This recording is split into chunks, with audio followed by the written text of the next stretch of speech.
सोने का दाम लगातार ऊपर चढ़ता चला जा रहा है। इधर हाल में 31,000 रुपए प्रति 10 ग्राम का आंकड़ा पार करके बहुत ही ज्यादा महंगा होता चला जा रहा है। गिरा था कुछ 70 रुपए प्रति 10 ग्राम से, लेकिन वो शायद सिर्फ एक दिन के लिए। और रोज हम देख रहे हैं कि सोने का दाम बढ़ता जा रहा है। शायद विदेश में अमेरिका के फेडरल रिजर्व ने ये इंगित किया था कि हम हस्तक्षेप करेंगे अमेरिका की अर्थव्यवस्था में, उसके बाद से सोने का दाम बढ़ता चला जा रहा है अंतर्राष्ट्रीय स्तरों से भी। डॉक्टर अग्रवाल, ऐसा क्यों हो रहा है और सोना क्यों इतना डिमांड में है? जी, सोना एक ऐसी धातु है जिसके अंदर सारे लोग पैसा निवेश करना चाहते हैं, और ये निवेश इसलिए करना चाहते हैं क्योंकि उसमें सबसे ज्यादा रिटर्न देखा जाता है। अगर हम देखें पिछले 3 साल में सोना कभी भी गिरा नहीं है या उसने कभी नेगेटिव रिटर्न्स नहीं दिए हैं। तो एक सोना जब मुद्रास्फीति का दर बढ़ता जा रहा है उसके अंदर निवेश करना एक बहुत ही अच्छा काम माना जाएगा।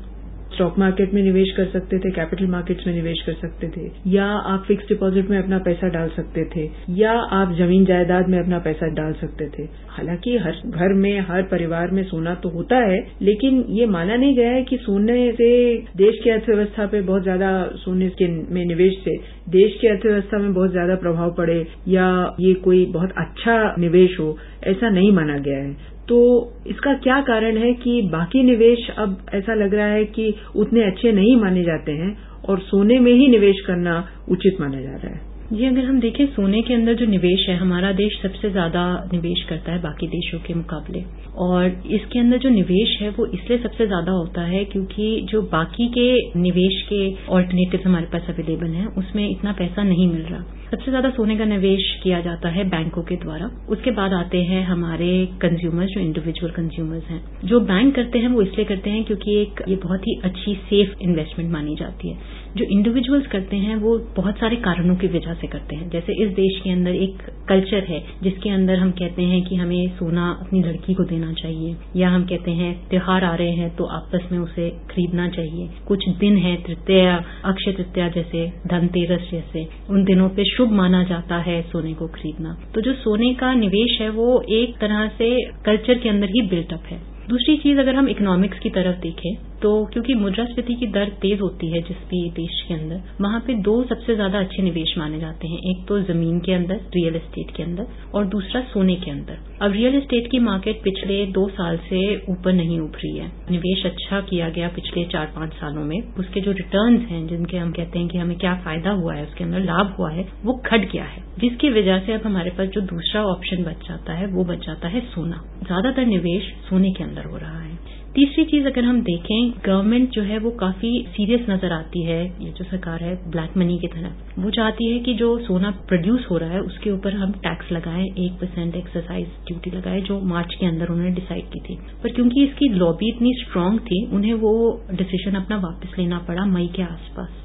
क्योंकि सबसे ज्यादा पैसा जो ब्लैक मनी का है वो किस में जा सकता है, या तो रियल एस्टेट में जा सकता है या गोल्ड में जा सकता है। लोग ज्यादातर पेपर करेंसी में नहीं रखते क्योंकि वो उसका कोई लाभ नहीं होता, क्योंकि रियल एस्टेट मार्केट सैचुरेटेड है, उसमें कोई फायदा नहीं नजर आ रहा। सबसे ज्यादा अच्छा ऑप्शन उनको मिल जाता है गोल्ड का। अभी ट्रांसपेरेंसी बहुत सारी अच्छी तरीके से आई नहीं है। तो ये कुछ कारण हैं जिसकी वजह से निवेश गोल्ड के अंदर बढ़ा है। क्या आपको लग रहा है कि अंतर्राष्ट्रीय बाजार में सोने का दाम यही रुझान रहेगा उसका? क्या इसी तरह से जिस दिशा में ऊपर बढ़ता चला जा रहा है उसी दिशा में आगे बढ़ेगा, या आपको लग रहा है कि इसका दाम नीचे गिर जाएगा अंतर्राष्ट्रीय बाजारों में? जी, अंतर्राष्ट्रीय बाजारों में जो सोने का भाव है वो सबसे ज्यादा डिटरमिन किया जाता है बैंकों के द्वारा, कि बैंक कितना निवेश कर रहे हैं। क्योंकि हमारे देश में तो जो इंडिविजुअल कंज्यूमर है वो ज्यादातर पैसा लगा रहा है, निवेश कर रहा है गोल्ड के अंदर, चाहे वो ज्वेलरी हो, चाहे वो बिस्किट्स हो, चाहे वो किसी और चीज में। पर जब अंतर्राष्ट्रीय बाजारों में अगर आप हाल देखें तो बैंक ज्यादातर निवेश करते हैं। बैंक तब निवेश करेंगे जब वो बाकी के जगहों पर निवेश ना कर सके, और वो बाकी की जगह हैं जैसे US डॉलर है, जैसे यूरो है, जैसे UK का पाउंड है। क्योंकि मंदी की हालत चल रही थी, US डॉलर पिछले कुछ साल में, अगर हम पिछले साल का हाल देखें तो वो बहुत अच्छा नहीं कर रहा था, पर अब वो अच्छा कर रहा है और बहुत सारी बाकी की करेंसीज के साथ बढ़ चुका है। यूरो करेंसी को भी अगर हम देखें पिछले 6 महीने को अगर हम देखें तो एक थोड़ा भय सा था कि हो सकता है यूरो के मार्केट्स अच्छा ना करें और यूरो जो है डिक्लाइन कर जाए या खत्म हो जाए। अब ऐसा कोई भी हालत नहीं है। तो बैंकों के पास निवेश के ऑल्टरनेटिव अवेलेबल, या तो वो डॉलर में इन्वेस्ट कर दें, या वो पाउंड में इन्वेस्ट कर दें, या वो उसके अंदर इन्वेस्ट कर दें, क्या कहते हैं, यूरो के अंदर। तो गोल्ड का इससे जरूरी नहीं है कि स्तर बढ़े जब तक कि यूएस डॉलर में कमी नहीं पाई जाएगी या कोई और ऐसा क्राइसिस नहीं आ जाता। हमारे देश में कुछ साल पूर्व हमें अपना सोना गिरवी रखना पड़ा था क्योंकि यहाँ की आर्थिक स्थिति इतनी खराब थी। वो सोना तो अब वापस आ गया है, लेकिन वो भय मेरे ख्याल से भारत को कभी छोड़ेगा नहीं।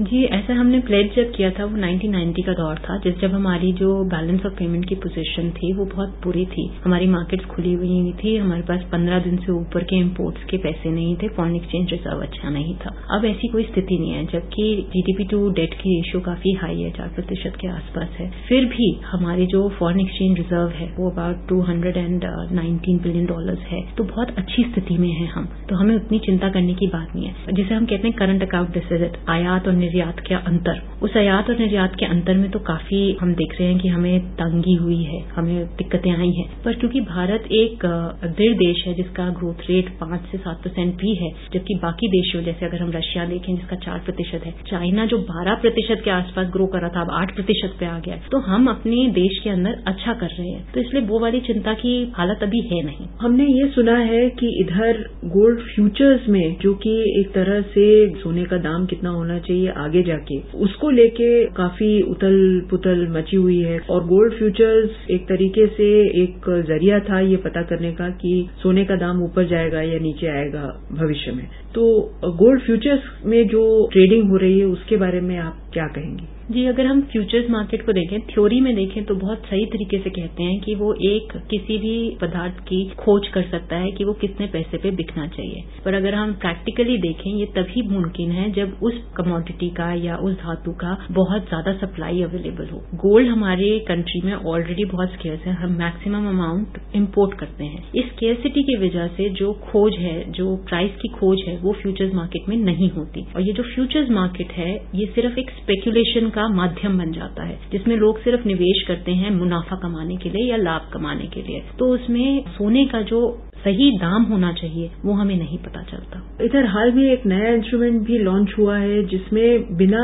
सोना अपने हाथ में रखे आप सोने के दाम पर ट्रेड कर सकते हैं। तो मेरे ख्याल से इसमें काफी स्पेशलाइजेशन की जरूरत है और हर आदमी ये शायद नहीं कर सकता है, लेकिन ये भी एक जरिया है सोने का दाम ऊपर जा रहा है या नीचे आएगा इसका निर्धारण करने के लिए। जी, अगर हम स्टॉक मार्केट में देखें, जो फाइनेंशियल मार्केट्स हैं, स्टॉक मार्केट में देखें तो ये शॉर्ट सेलिंग का जो प्रोसीजर है वो हर एक जगह से अवेलेबल रहा है। बिना किसी चीज को अपने हाथ में लिए हम उसको पहले बेच सकते हैं और फिर जब उसकी दाम कम आए तब हम उसे खरीद करके वापस दे सकते हैं, डिलीवरीज दे सकते हैं। तो ये कोई नई चीज नहीं हुई है। हाँ, पर इस कमोडिटी के अंदर या इस धातु के अंदर नई लग सकती है। ये तभी लोग करते हैं जब उन्हें अपने ऊपर पूरा विश्वास होता है। इससे सिर्फ स्पेकुलेशन बढ़ेगा, इससे स्पेकुलेशन कम नहीं होता। तो ये एक बहुत अच्छी चीज नहीं है, खासतौर पर जब सप्लाईज कम है आपकी मार्केट के अंदर। इधर हमारे देश में यदि आप निवेशकों को सलाह देना चाहें तो क्या सलाह देंगी कि सोने में निवेश करना चाहिए, और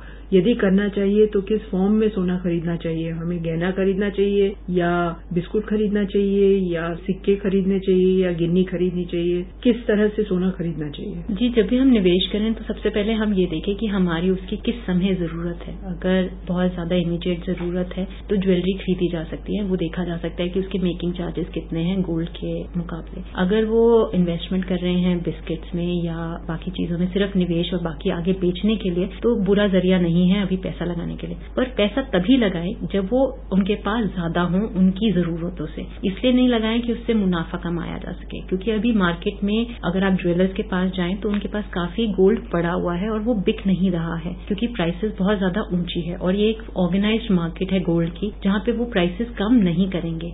डॉक्टर अग्रवाल, आपने हमको बहुमूल्य जानकारी दी, इसके लिए बहुत बहुत धन्यवाद।